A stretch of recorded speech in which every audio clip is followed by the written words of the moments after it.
All right, welcome guys again to my channel. It has been or is no longer a new news that people are saying that P2B is no longer fit to lead the country because he doesn't have a strong heart. That was what Kenneth Okonkwo said, that P2B cannot rule Nigeria because he doesn't have a heart of a lion. That means he cannot make tough decisions. And again, Dino Malaye have also come out to say that P2B, that is not yet his time to rule Nigeria. That Nigeria problem is not just about cutting down the cost of Nigeria, that is about unity. And then again, someone again have come out to say that why P2B isn't fit to be Nigerian president by comrade Ufezime Nelson Ubi. But before I like guys to know why this person said this, I think I'd like guys to hear what Dino Malaye said first, and then we will take it from there. Just watch the video, guys. Peter Obi is one of the finest Nigerians who is intellectually mobile and administratively sagacious. He is a great Nigerian, and by the grace of God, he has the potential of being a great president in the nearest future. I celebrate you, Peter Obi, and I celebrate your movement for a new Nigeria. I celebrate your conscientization of the Nigerian youth and public on governance and building a new Nigeria. But I want to advise that your time is not now, because you will have to wait for your time. I've listened to your postulations, I've listened to your arguments, I've listened to your deliveries, I've listened to your campaigns, and I can say that 90% of your campaign is dwelling on reducing the cost of governance. I mean, most of your campaigns is around cutting the costs of governance.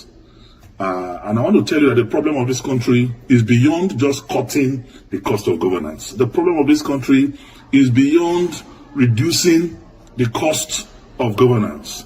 I'm not saying that it's deceptive, I'm not saying it's pretentious, but I'm telling you that it is less than 1% of our national problem. Beyond cutting the cost of governance, and I want to say that cutting the cost of governance, you don't need to be a president to cut the cost of governance. If you have a very effective Minister of Finance, you have a very effective Minister of Budget and Planning, you have a very effective CBN governor, you can cut governance. You have a very effective chairman of the economic team. You can cut governance with the cooperation of a president. But I want to say that that is not our major problem today in this country. What we need today in Nigeria is to unify this country. Nigeria has never been this divided in our national history. Not even during the Civil War are we this divided. There is no trust between the North and the South. There's no trust between the East and the North. There's no trust between the West and the South and the Southeast. So we need one character who have the capacity and capability to unite us together as a nation first. So guys, this is his own view, that the reason why P2B cannot rule us is because he is not yet ready. That what we need in Nigeria is not just about cutting down the governance of the governance, that is about unity. And I keep on saying that unity in Nigeria is nearly close to impossible because everybody has their own belief. I keep on saying this. Everybody has their own belief and different culture. My belief cannot be yours, and I cannot force you to come and believe in my own belief. It's not possible. We have different cultures, and I think the main thing to do is division of this country, Nigeria. But let me also take you guys to the article to know why Comrade Ifezoma said that P2B is not fit to be Nigeria's president. Follow me suit. Let's go down to this article. So the quest for true leadership in Nigeria demands that we critically examine every candidate vying for the highest office in the land. P2B, often marketed as a beacon as hope, has long been part of the very system that has stifled Nigeria's progress. A closer look at his political trajectory reveals that he is not a revolutionary leader Nigeria needs, but a recycled politician deeply embedded in the failed establishment. P2B's tenure as governor of Anambra State is often portrayed as exemplary, but a deeper dive into his record tells a different story. While he is praised for his frugality and purported fiscal discipline, his administration fell short in addressing the structural challenges that continue to plague the state: poverty, unemployment, and infrastructural decay persisted, revealing a governance style that prioritized surface level optic over transformative change. So his own point of view now was that when P2B was the governor of Anambra State, that they didn't tackle the main thing, which was hunger and unemployment. That what they are busy doing was infrastructural development, but they neglected the main thing, because the main issue we have in Nigeria is poverty and unemployment, because we have lots of graduates coming out every year, and most of them just go home to stay at home because there's no job opportunity in this country called Nigeria.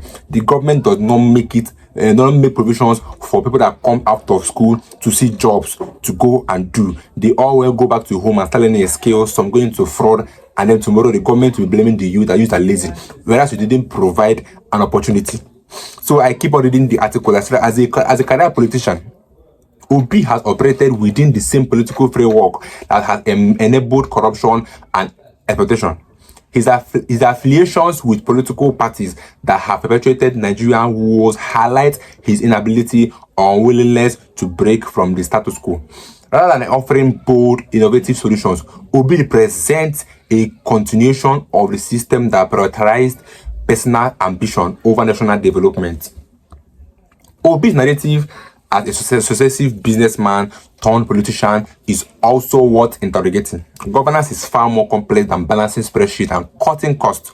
The same thing Dino Malaye said, that Nigeria's problem is beyond reduction in cost of governance. That is beyond that. And that was what they said that P2B have portrayed in all his campaign and his statements, that he's going to cut down the cost of governance in Nigeria. And now they said that it is beyond the cutting cost of governance. Nigeria requires a leader with the capacity to inspire, unite, and implement policies that address the nation's deep sociopolitical and economic challenges. Obi's reliance on corporate-style leadership fails to account for the human-centered approach necessary to uplift millions of Nigerians trapped in poverty.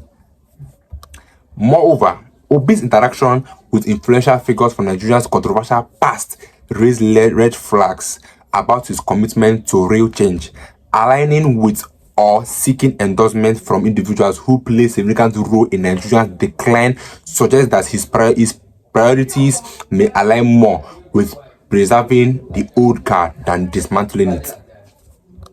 Nigerians cannot afford to gamble on a leader who represents recycled politics and old methods of governance. The challenges Nigeria faces require fresh, bold leadership untainted by the failures of the past. P2B's candidacy, while packaged as progressive, does not offer the radical departure needed to rescue the nation from decades of systematic dysfunction. The time has come for Nigerians to reject recycled politicians and embrace leaders who genuinely embody innovation, accountability, and a vision for the future. The nation's survival depends on breaking free from the chains of the past and charting a new course led by individuals untainted by the failure of the previous administrations. P2B is not the answer. Instead, Nigeria must look beyond the facade and choose leaders committed to real transformative change. Here is his reasons. And also, Okonkwo have come out to say that P2B is not fit because P2B does not have the heart of a lion, and he used Fubara as an example because Fubara have actually proven that he has heart of leadership. And I think that P2B is not fit to lead because he has a soft heart. I don't think that is actually a reasonable reason why they should now be against P2B being the next leader of Nigeria. But I think I'd like you guys to air your views about the comment section, this video you've watched, and I'll see you guys in my next video. Just air your views about these people that have said that P2B is not fit, and let me know your own thoughts in the comment section. See you guys in my next video.